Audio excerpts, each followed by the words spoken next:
إن الحمد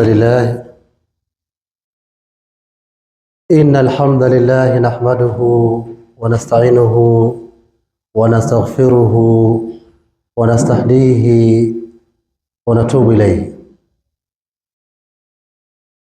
ونعوذ بالله من شرور أنفسنا ومن سيئات أعمالنا من يهده الله فلا مضل له ومن يضلله فلا هادي له وأشهد أن لا إله إلا الله وحده لا شريك له وأشهد أن محمدا عبده ورسوله أرسله الله بالهدى ودين الحق ليظهره على الدين كله وكفى بالله شهيدا. والله سبحانه وتعالى يقول: يا أيها الناس اتقوا ربكم الذي خلقكم من نفس واحدة وخلق منها زوجها وبث منهما رجالا كثيرا ونساء واتقوا الله الذي تساءلون به والأرحام إن الله كان عليكم رقيبا. يا أيها الذين آمنوا اتقوا الله حق تقاته ولا تموتن إلا وأنتم مسلمون. يا أيها الذين آمنوا اتقوا الله وقولوا قولا سديدا يصلح لكم أعمالكم ويغفر لكم ذنوبكم ومن يطع الله ورسوله فقد فاز فوزا عظيما. وبعد، إخواني في الله، أولا أوصيكم ونفسي بتقوى الله عز وجل فقد فاز المتقون. Uzangu wa Islam, jambo la mwanzo baada ya kumshukuru Allah tabaraka wa taala na kumtakia rehma na amani kipenzi chetu cha umma huu, mtume wetu Muhammadin sallallahu alaihi wasallam. Lakini jambo lingine, nianze kuzihusia nafsi zenu pamoja na kuihusia nafsi yangu kwa swala zima la kumwogopa Allah tabaraka wa taala. Na jambo lingine, tumshukuru Allah tabaraka wa taala kwa kuweza kutufikisha ndani ya mwezi mtukufu, mwezi wa Ramadhani, mwezi ambao katika miezi 12 huu ni mwezi pekee ambao umetajwa ndani ya Qur'ani, mwezi pekee ambao umetajwa kwa jina ndani ya Qur'ani. Tumshukuru Allah tabaraka wa taala kwa kuweza kutufikisha ndani ya mwezi huu mtukufu. Ama hotuba yangu leo hii, anwani yake na maudhui yake, habari yake, jambo kubwa kabisa, nitaizungumzia Darul Maarifa. Nitazungumzia chuo kule ambacho tunajenga. Ndio itakuwa hotuba yetu sisi siku ya leo hii. Lakini vile vile nitazungumzia kwa uchache maagizo ambayo ametupatia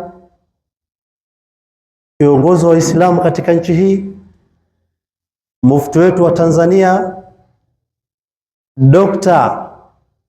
Sheikh Abubakari bin Ali hafidhahullah. Waislamu, kabla sijaingia katika hii khutba, jambo la mwanzo, tumo ndani ya mwezi mtukufu wa Ramadhani, mwezi ambao unapaswa watu wakithirishe kuyafanya ya kheri mengi sana, mwezi ambao unapaswa watu, kama alikuwa na huruma kidogo, basi azidishe huruma yake. Mwezi ambao kama ulikuwa na unyenyekevu uko nyuma kabla mwezi huu, basi unyenyekevu wako uzidishe maradufu. Mwezi ambao kama ulikuwa wasoma juzuu moja kwa siku, mwezi huu kithirisha kusoma Qur'ani kwa ukubwa sana. Mwezi ambao ukiondoka, kama ulifanya vitu vya ajabu ajabu hukutumia vizuri, basi utajijutia, kwa nini mwezi huu sikufanyia vile inavyohitajika. Mwezi huu haupaswi kuwa na vinyongo vya ajabu ajabu. Mwezi huu haihitajiki kuwa na kauli chafu chafu. Mwezi huu haupaswi watu wazungumze urongo. Mwezi huu haupaswi watu kuwa wasengenyaji.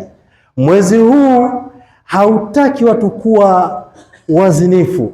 Mwezi huu hautaki watu tule riba. Mwezi huu kila takataka ya madhambi napaswa watu kama walikuwa nayo waachane nayo, hayo mambo wayapunguze, waingie kutaka tauba, istighfari kwa Allah tabaraka wa taala. Mwezi huu umechukua kila kitu cha kheri, kila jambo zuri napaswa watu wafanye na wakithirishe. Ndugu zangu Waislamu, jambo la kwanza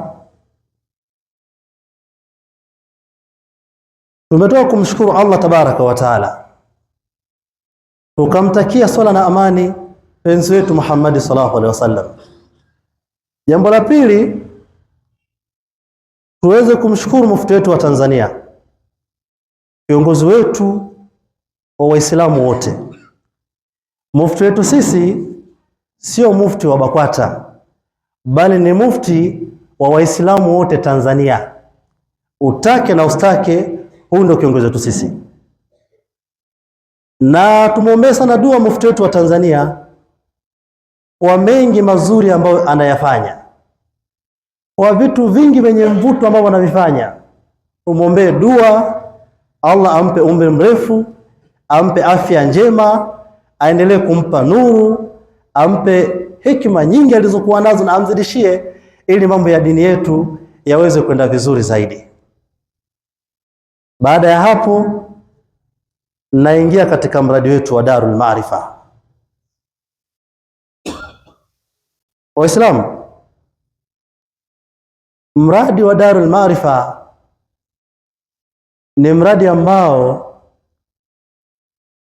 makusudi yetu sisi ni kuweza kuunganisha Waislamu wote wa mkoa huu wa Njombe.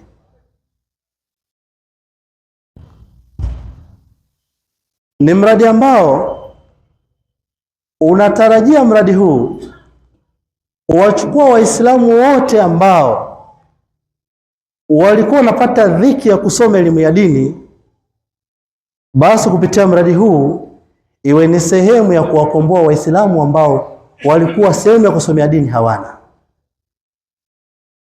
Lakini mradi wa Darul Maarifa una mambo mengi ambayo utayafanya kupitia mradi huu.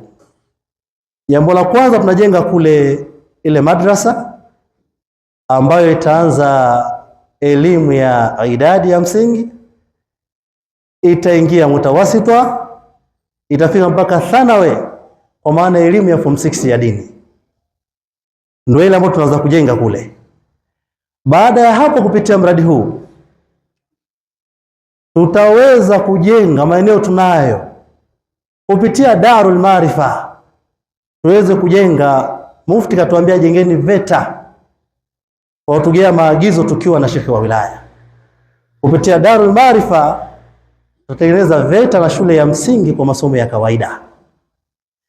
Waislamu wa Njombe sasa hivi tunapaswa tubadilike, tuache mifumo ya zamani, mifumo ambayo imetupelekea mpaka leo Waislamu tumekuwa wadhalili, hatuna chochote cha kujivunia, cha kutuingizia pesa, cha kuonesha. Hii ni hatari kubwa Waislamu.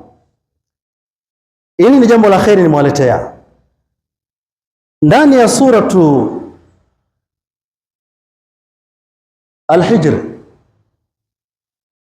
wakati Lutwe alayhi salatu wassalam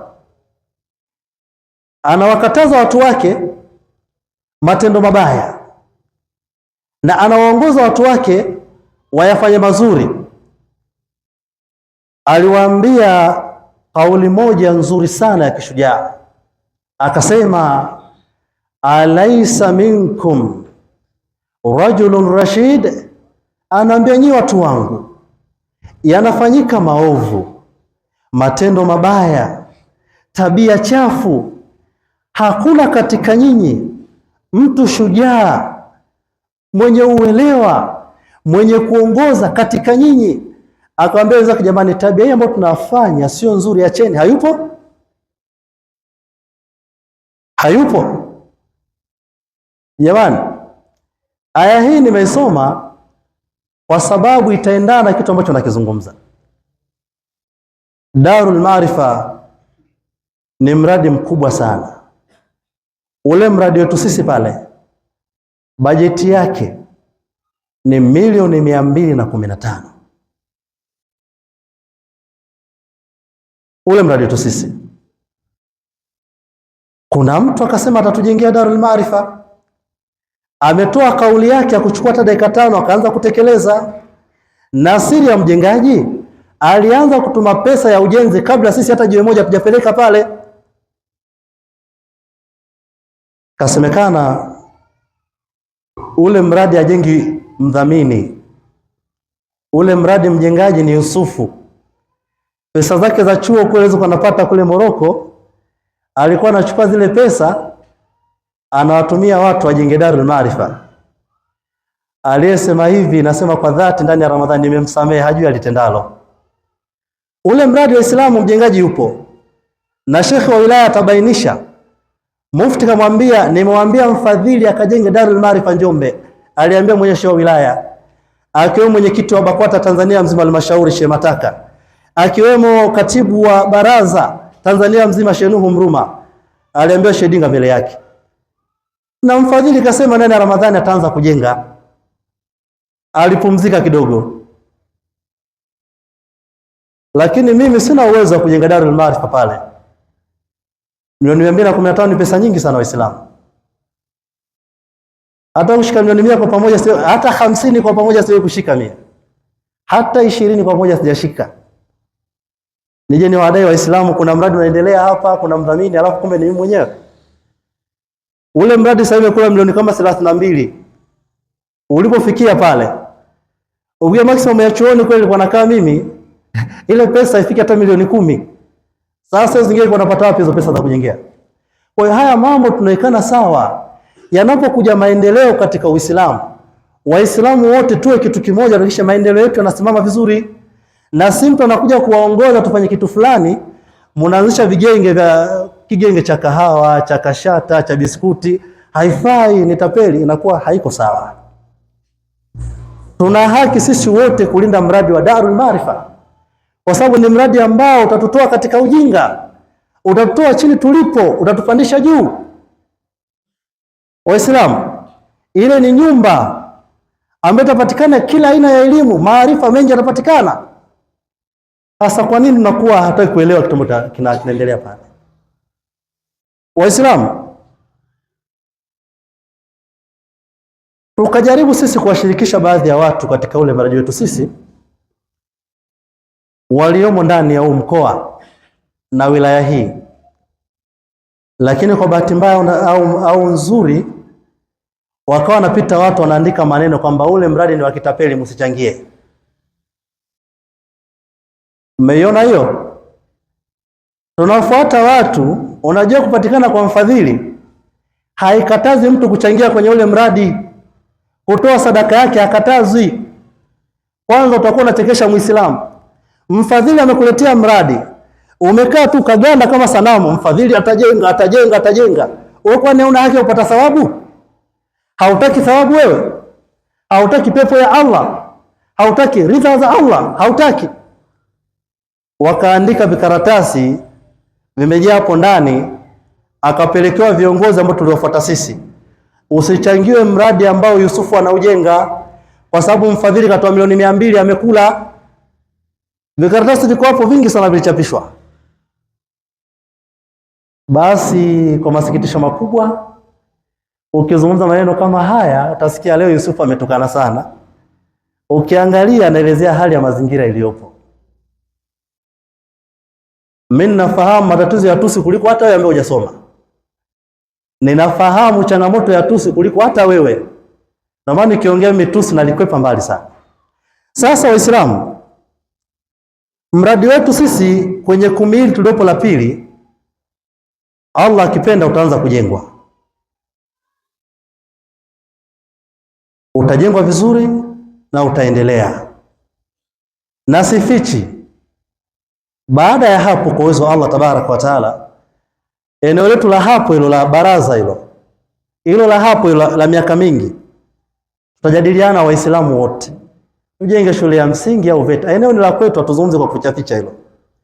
Tuweke maendeleo ndani ya mji wetu, tuweze kutoka katika hali ile ya unyonge tuingie katika hali ya kisasa, na sisi tuwe na mazingira mazuri.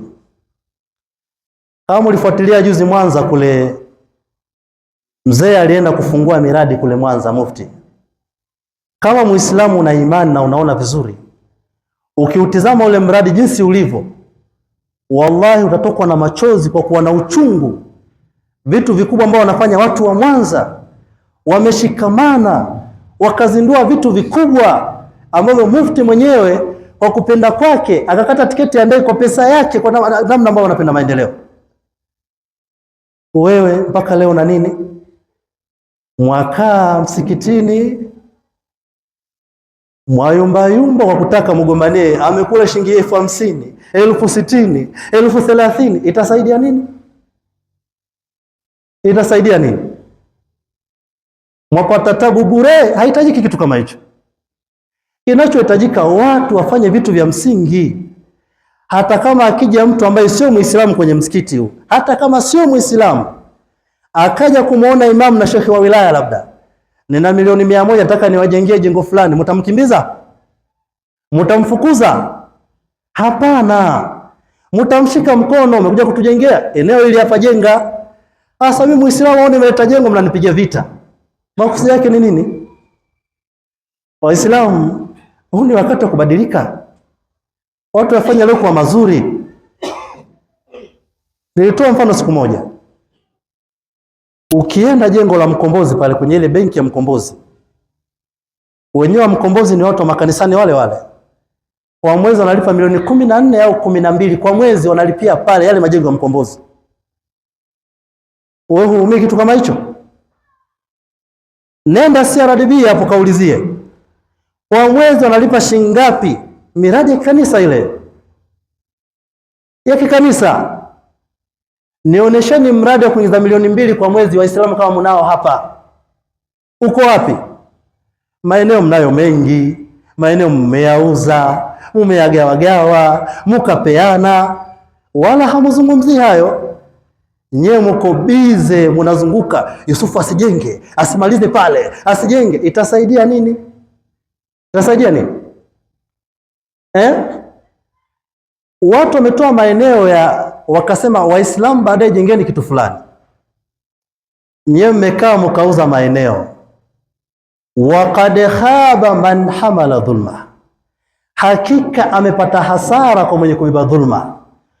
Kuuza viwanja vya Waislamu ni dhulma na ni hatari, kwa sababu hujamdhulumu aliyetoa, umewadhulumu watu wote Waislamu ambao mpewa lile eneo. Utaweza kuchukua manunguniko ya watu wote.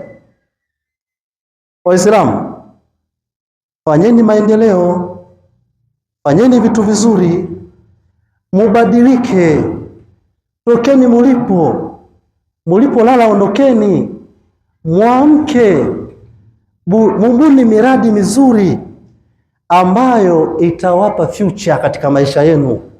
Usijiangalie wewe, muangalie mtoto wako. Miaka baadaye ataishi vipi? Atakuwa na maisha gani? Jiangalie na wewe pia, nikiondoka nitaacha alama gani katika dini yangu? Jahidu nafsaka ayuhal muslim, nafsi yako pigana nayo, acha maovu, yafanye mazuri, weka sadaka, fanya zaka kwa ajili ya watu ambao watakuja kesho kutwa au kesho. Sasa Waislamu, tubadilike. Tubadilike, badilike kabisa. Hii haiko sawa. Aqulu ma tasma'un wa astaghfirullah. Alhamdulillah hamdan kathira tayyiban mubarakan fihi wa ashhadu an la ilaha illa Allah wahdahu la sharika lah wa ashhadu anna Muhammadan abduhu wa rasuluhu. Waislamu, nazungumza hapa jambo la miradi. Tunaizungumzia Darul Maarifa, tunazungumzia maendeleo katika dini. Waislamu, kama kweli una imani nzuri na una uchungu na dini yako, hebu jitafakari na ujifikirie vizuri. Sitoi sana aya leo wala hadithi, ila nazungumza kwa mazingira tuliyokuwa nayo.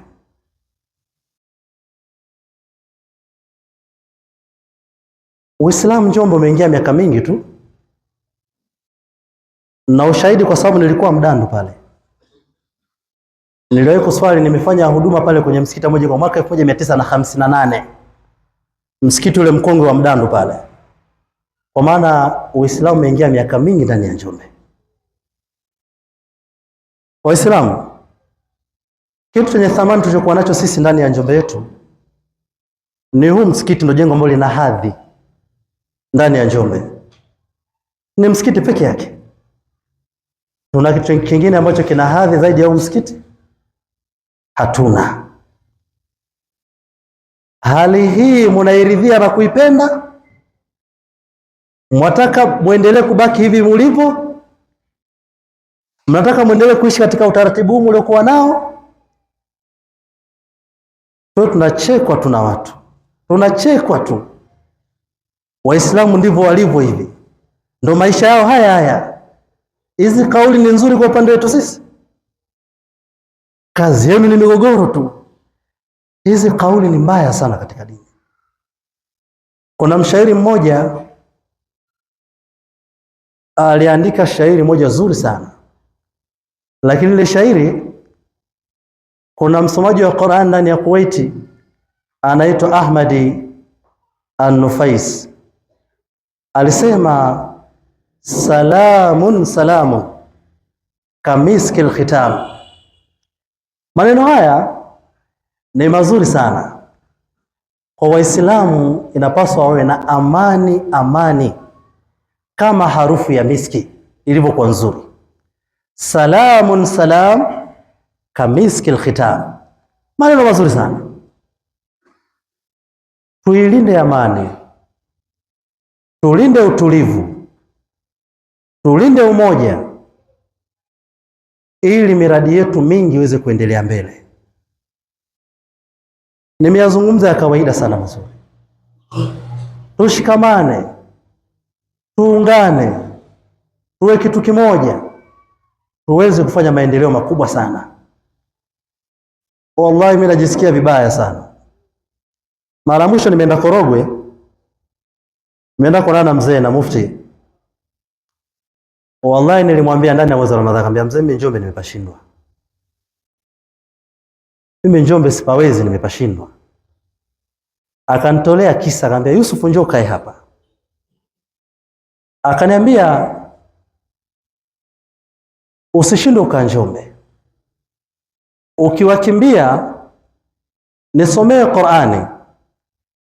Nikasoma kisa cha Nabii Yunus, akatafsiri mbele za watu, asema huyu aliangamia kwa sababu aliwakimbia watu wake. Haya uyaoni? Akanitolea kisa cha Makuraishi wa Makka, namna ambavyo walimnyanyasa mtume wetu Muhammadin sallallahu alaihi wasallam. Nikaambia mzee, kwenye Qur'ani kwa mimi nimekubali, kwenye hichi kisa najitetea. Waliokuwa wanamnyanyasa mtume Muhammad sallallahu alaihi wasallam hawakuwa Waislamu, hawakuwa Waislamu.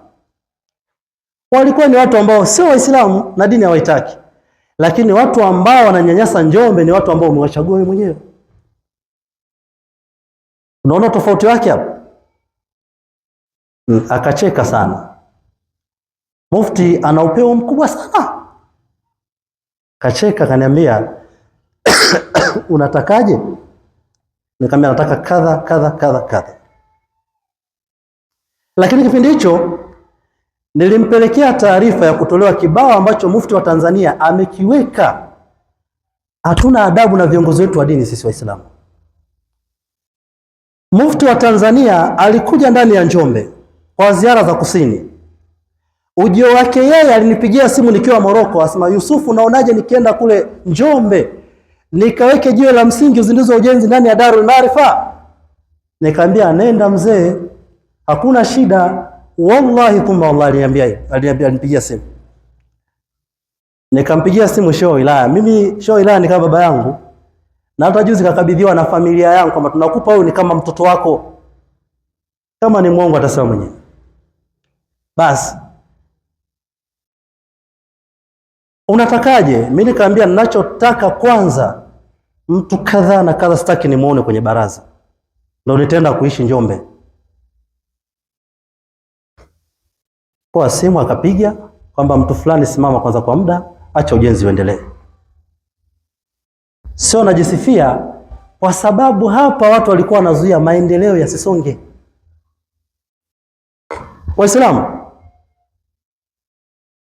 haipaswi Muislamu uzuie miradi ya Waislamu. Hivi ule mradi ukimalizika kujengwa, mimi nitahama nao? Inawezekana nikamalizia kujenga, mzee akaniambia, Yusufu, toka njoo kae Tanga. Sasa nitatoka na tofali japo moja? Nitaondoka hata na kidoo cha rangi? Natoka hata na kipande cha bati? Siwezi kutoka na chochote.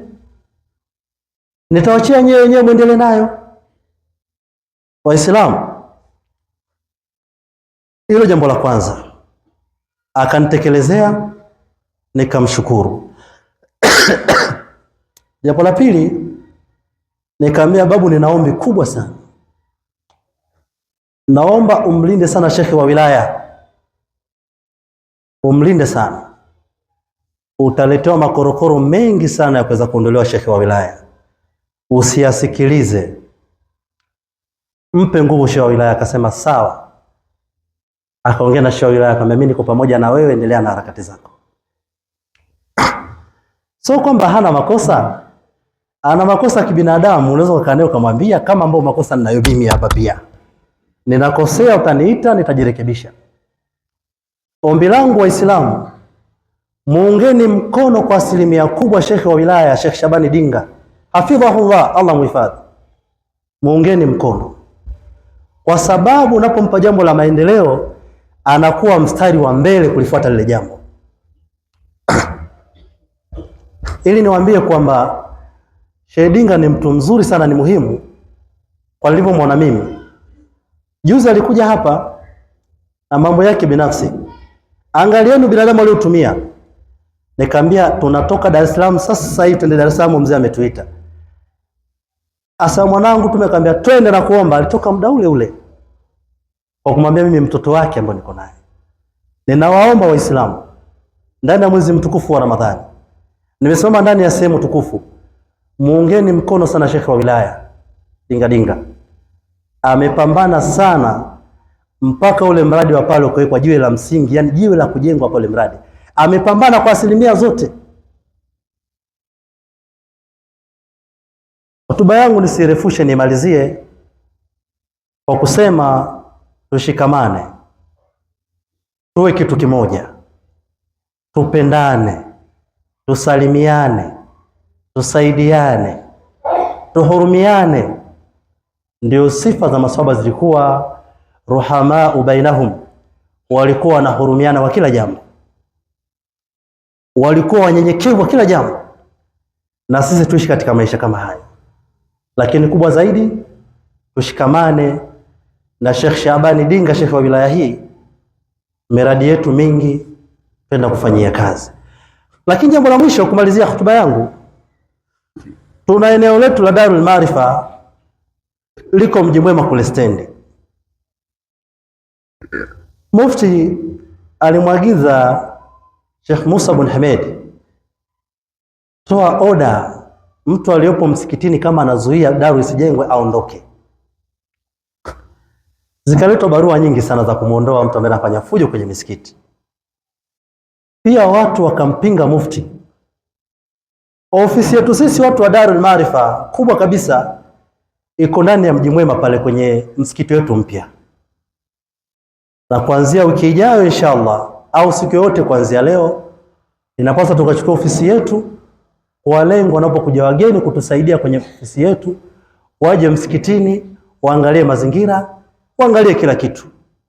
Kwa mfano juzi ameenda mbunge viti maalum hapa anaitwa Sigirada, ameenda kuangalia mradi kule na akasema atachangia, akapongeza jitihada ya Waislamu.